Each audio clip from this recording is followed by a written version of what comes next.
Hey guys, Jadwin here. I want to do a build guide for Season 12, Patch 2.6.1, Demon Hunter Speed Farming Torment Guide. Using the Unhallowed Essence set, which has been buffed significantly, it affords us a lot of really great opportunities to increase our efficiency and speed while maintaining a high amount of damage and really get us into the rifts quickly. Let's just jump right into the skills. Basically, the framework of the Unhallowed Essence set has basically remained the same. You basically have some very similar stats and priorities that you used to have. A couple small changes. Preparation, Invigoration, obviously 20% increased maximum discipline. With the Unhallowed Essence set now being 100% per point of discipline, that's 2,000% additive damage, which is really good. So obviously must have. Multi-shot Wind Chill. The great thing about Wind Chill is it provides the chill prior to the hit. And so you'll have basically 100% uptime on all your chilled or slowed auras like Cold the Weak or Bane of the Trapped on every single hit. Whereas if you're using Throw the Hunt with Arsenal, the first hit wouldn't count and the second hit would. Thus, this has a really good synergy with Ambush. Obviously, juicing up those hits prior to get the additional 40% on top of the 20% on top of the 20, whatever. You know, it's just really good. Vengeance Seethe, you could play with Dark Art here if you wanted to, if you felt squishy.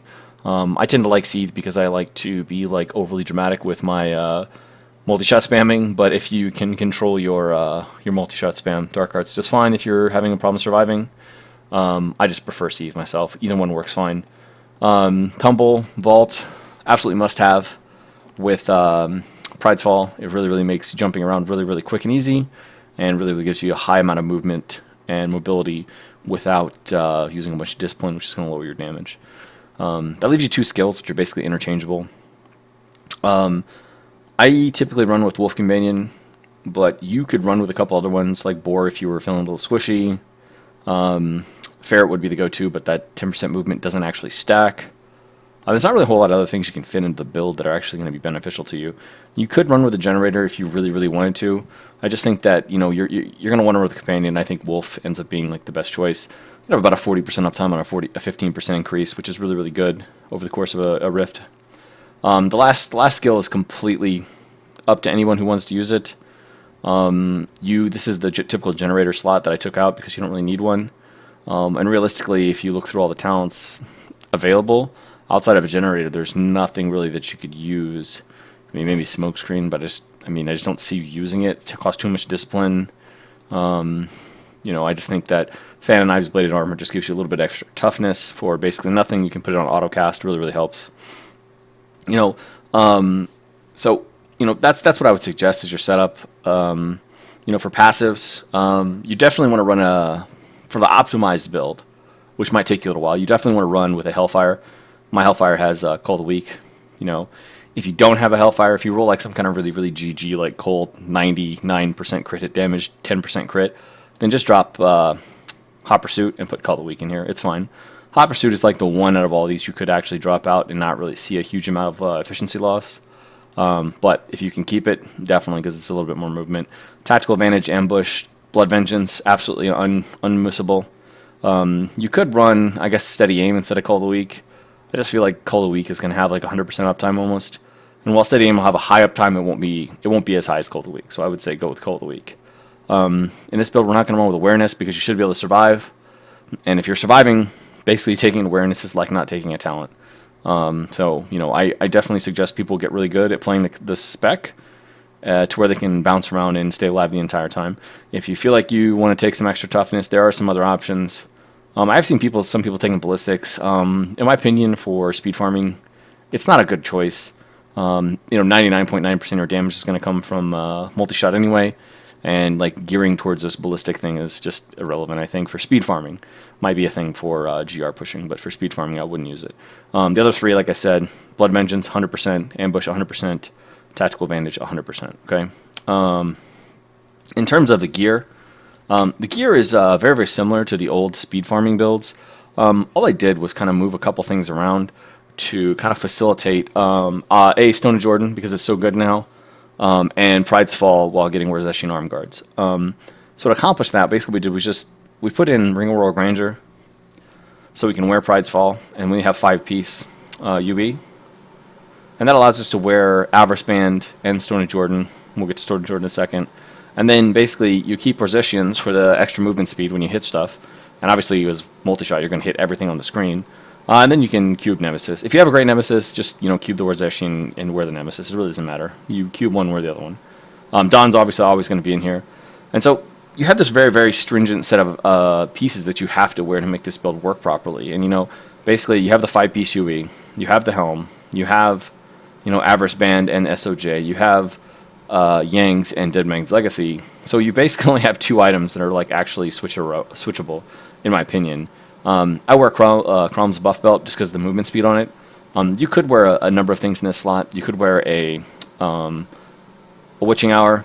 I think it's overkill. You could wear a Harrington Wasteguard. I think it's a huge loss in efficiency, especially at this level of playing the game. Hellfireman's absolutely going to be the best, but ultimately if you end up with something really, really good early in the season, just roll with it. I mean, you get time to get a Hellfire. They're not absolutely essential. Like I said, just drop Fleet-Footed or Hot Pursuit if you see that. So just kind of going over the gear really quickly about what you're trying to accomplish here. Ultimately, I put this set of gear together pretty quickly on the PTR. Now, granted, you can cheat and get like Yang's and Deadman Legacy for every 200 shards, so it's pretty easy to farm these. So I actually have a pretty good of both of them. But the rest of the gear, if you look, is really, really, really crap rolls. And we'll just kind of go over them. What you want to get. The shoulders, UE, of course. Ultimately, you want 8% CDR because you need to get to your 100% vengeance uptime. This isn't a bad roll. Dex Vit All Res CDR is good. Probably the dream roll would be like Dex All Res area damage cooldown. It's probably the dream roll. If you get a secondary resistant there, that'd be great. The Helm, Pride's Fall, just got to farm Act 3 bounties. In a perfect world, you'd have Dex, crit hit chance, and multi-shot damage with socket. Pretty cake to get. The Hellfire Amulet, obviously, is going to be a pain in the ass. But, the Dream Roll is cold damage, double crit with the socket. The Hands. Hands, like the Dream Roll, is double crit with CDR. You can have any number of other stats there that, whatever you feel like you need. Dex is fine, attack speed's fine. Area damage is fine. They all work. It's not really a big deal. Just as long as you get cooldown, crit. The chest, the most important thing is the 12 discipline. If you get 12 max discipline, like Dex Fit All Res, Dex Fit Armor, they both work. It's fine. For the bracer, pretty standard bracer, cold damage, Dex Fit crit chance. For your Avarice Band, you're going to want double crit in another stat. I mean, it's really not that big of a deal for the speed farm build. Dex, average damage, attack speed, area damage, they all work. The belt is a survivability piece in my opinion. You can go something like this, or if you don't have the secondary resist, it could be like Dex Vit Life All Res, something like that. But just go with like all the survivability stats here. This build does lack a little bit of toughness, so when you can get it in a spot like this, it's really good. And the 25% run speed's really nice, and you're not really going to need the damage once you get really geared up. Stone and Jordan is beyond good now. It's something you should really, really try to incorporate into this build. You're going to get, basically, if you can get the 10 discipline, you're going to get 1,000 additive damage. You're going to get elite modifier, elemental modifier, and then preferably crit hit chance. Now, one of the things that makes this ring so good, aside from the 1,000% additive damage you're going to get, is the elite modifier. Because as you kind of progress with this build, you realize that it's all about elite damage. And this is an elite modifier that we're sorely lacking because we don't really have anything with that. You can get on the quiver, but it's not going to really be around much. And so, like, getting that is really good because even with a very, very moderate, modest gear set, you're going to one-shot all the trash on T13. So, increasing the damage on your elites is going to be really, really good. So, this is a mandatory piece in my opinion. The pants, Dex Fit Armor, Dex Fit All Res both work. The legs, Dex Fit Armor, Dex Fit All Res both work, and of course you want the multi-shot damage roll. Yang's and Deadman's Legacy, they're kind of annoying rolls because while it's nice they put these huge modifiers on them, it does definitely make for some tricky observations. Because you could have a Deadman's Legacy or Yang's Recurve that's ancient be much worse than one that's not. This is kind of the dream roll Yang's. While some of the rolls are kind of cruddy, like 7% damage, the damage range on it's kind of crap, only 5% attack speed, It does have 12 max discipline on it, which I had to roll, which is good. And it's 199% multi-shot multiplier. That is the most important two things right there. Like, if you could roll this as a primal ancient, this would be the dream. There's nothing on here that you don't want. And if you just had, like, max stats in every slot, this would be fantastic. The quiver is probably even more annoying to roll. Again, you need the multi-shot multiplier to be high. You need 12% max discipline. You need 8% CDR. Like, without hitting those three things, it's never going to be a perfect quiver. Secondary to that, I mean, obviously crit hit chance, attack speed, dex. You're probably going to want like an elite damage roll here. You could take a number of things. Vit, life, elite damage is fine. Resource cost reduction is fine. Multi-shot's fine. There's a lot of rolls you could have there. This gives you a good idea like what kind of damage rolls you're looking to get. You can see like this character has 1.661 Paragon, but like it's only 14,000 main stat. So I mean, like if you consider, if you were to reset this and take movement speed, it's basically 5,000 main stat, which is like 1,000 Chaldean levels. So I mean, like that's very, very doable. You could have 13 pieces of gear. It's like 80 gems in every slot. So I mean, to put that in perspective, you could have that relatively quickly in a season. 80 gems isn't that bad to get. So this is definitely not like a day one build for the season, but it's something you can build into. In terms of like gems, you have a little bit of freedom, but basically Zaze is a must-have. Boon of the Hoarder is a must-have, just for all the gold it drops and kind of increases your pickup radius, increases your efficiency and your movement speed. I use Bane of the Powerful a lot. It's not really necessary. You could use Bane of the Trapped.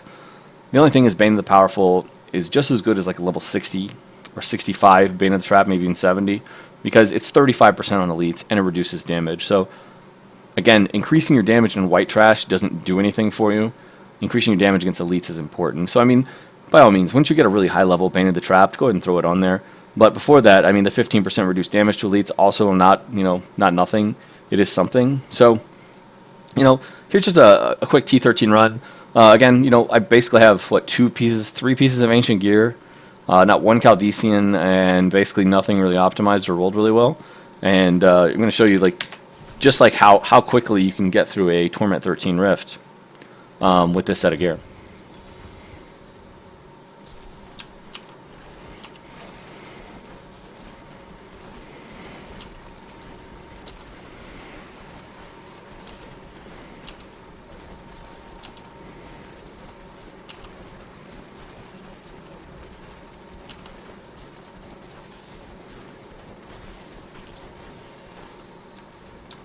No, we'll pick up DBs too. I always love watching speed farm videos where ironically they don't pick anything up. I've always thought it was strange, like you could do a speed farming build without picking anything up.